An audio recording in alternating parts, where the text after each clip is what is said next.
మెదక్ జిల్లా తోపురాన్ మండలంలోని ఇస్లాంపూర్ గ్రామంలో సాయంత్రం సమయంలో ఇండ్ల మధ్యలో కుమరి నర్సింహులు అనే వ్యక్తి తనకు సంబంధించిన గడ్డివాము పశుగ్రాసం 250 పైగా గడ్డిమోపులు కొనుక్కొని బండపైన పేర్చుకున్నాడు. సాయంత్రం సమయాన మంటలు చెలరేగడంతో గమనించిన నర్సింహులు కుటుంబీకులు మంటలు ఆర్పేందుకు ప్రయత్నించారు.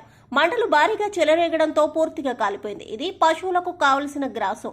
ఇది ఎవరో కావాలని తగలపెట్టారని నర్సింహులు తన బాధను వ్యక్తపరిచారు.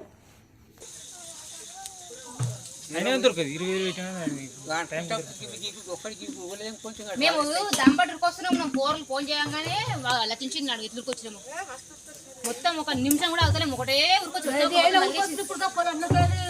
మంట ఆడు కనవలసిన చిరకకు అది ఎంత కష్టపడి వీడిని బయలాడి వాని బయలాడి బాలరాజు చేస్తే ఎంత చేసింది పాడకాలు కానీ కలకల ముడుతుంది, బాలరాజు రాని ముడుతుంది అది కూడా